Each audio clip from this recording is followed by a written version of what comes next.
What's up, beautiful people? It's your girl, Shameless, all up in your building. And this is all about her locks, her goddess locks that she did not address in the previous video. So I will put the link to my hairstylist in the info box below.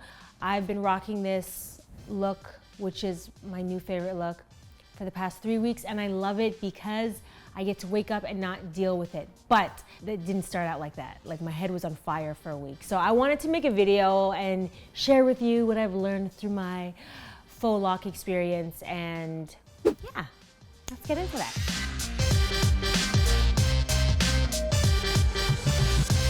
Number one, if you are a hairstylist, I highly encourage you to use Yelp and Instagram and use hashtags. I found my hairstylist by doing a simple search on Yelp because I'm a geek like that. Why Yelp? Anyways, I use Yelp.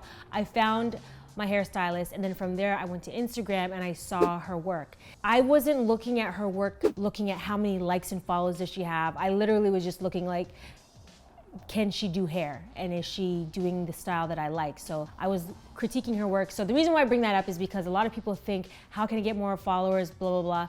I mean, yes, numbers mean something at some point, but not all the time.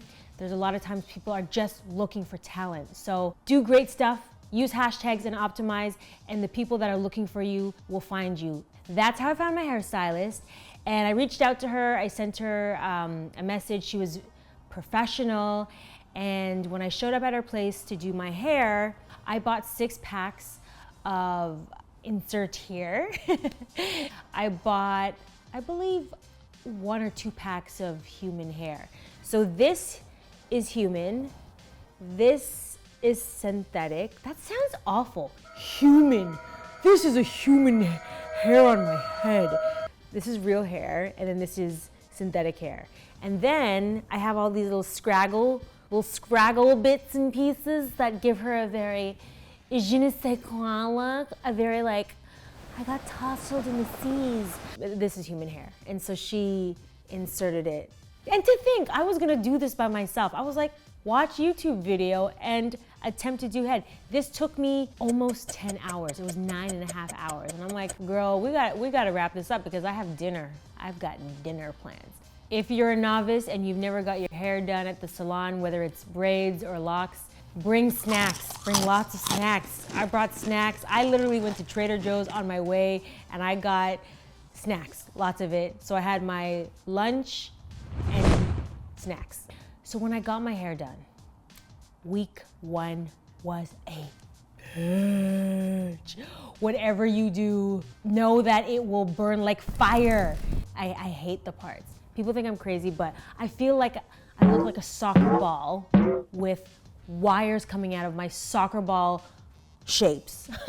If I were to do this again, I would tell my hairstylist to not part my scalp like the Red Sea, because what's the point? I feel like, it hurts so much. So not to part so hard and not to do so tight, but I get it, because the point of getting the locks done, like she does this designed to last for like 4 months. I've had this in for 3 weeks and I can't even keep it in that much longer because I have to film something that requires me to put my hair in a wig. So my head was on fire for week 1. And even when I had to sleep with pillows, like, sleeping was painful. And because my scalp was on fire, doing this hurt like hell. And it was just awful. I was like, I paid too much damn money to take this out after 1 week. So I kept it in. When it came to washing, I didn't know how to wash it because they're so long and it takes so long to dry. I did this before I went to Korea, so I didn't have to worry about my hair when I was over there, which is so smart of me, because why? Is there any black hair care products in Korea? I highly doubt it, but if you live in Korea and you know otherwise, please let us know in the comments below so fellow natural girls can go check it out. But my head was starting to smell funky. I felt so embarrassed.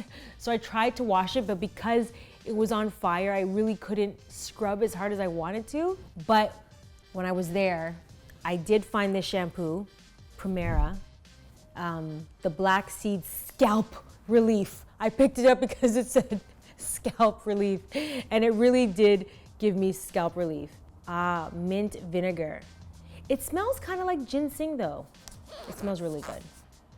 Oh my God, yeah. It helped a million times over. I'm sure there's a plethora of products to use for painful, itchy, stinky scalp here in North America, but alas, that's what I've been using, and that's what I've continued to use since I've been back with the faux locks. And it makes my scalp feel fresh, smell fresh, and it just soothes it. I think it's that mint. And when I do wash my hair, I focus on the scalp. Like I really scrub, maybe not week 1 because it just hurt too much.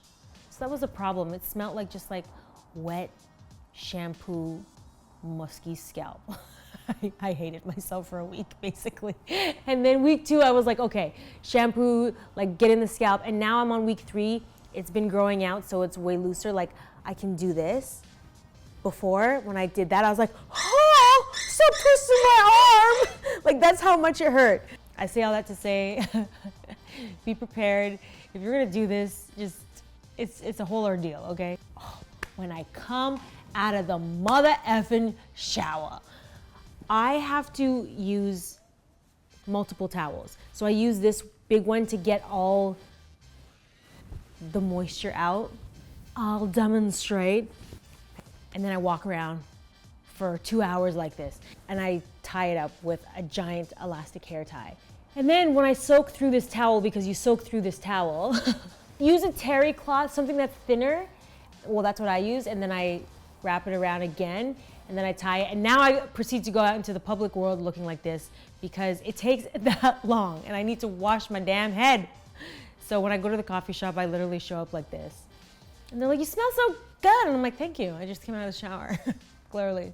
I would love to know what you do to dry your hair because that is a pain. That is #1 pain after the pain of week 1 goes away, is drying your hair. Once I dry my hair, I use this oil. I oil my scalp. I use LEK Naturals, but use your favorite scalp oil, and then TGIN, and this is the leave-in. So I use this leave-in on the ends and antennae.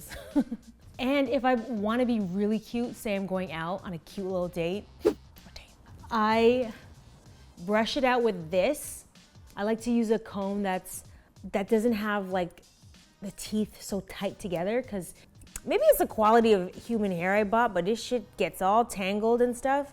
And then she want to be real cute. Oh, I'm just curling my little tiny goddess lock. My lock. That was goddess. That's what I do. That's what I do. This is, what is this, Hot Tools? I can't stand this. I don't know what happened to the handle. It's just like, I don't know, this plastic coating is coming off. Get it together, Hot Tools. Week 3, I love the Goddess Locs, but now I have to take it out. I'm sad, so I'm debating if I should put them back in. Let me know, should I put these back in?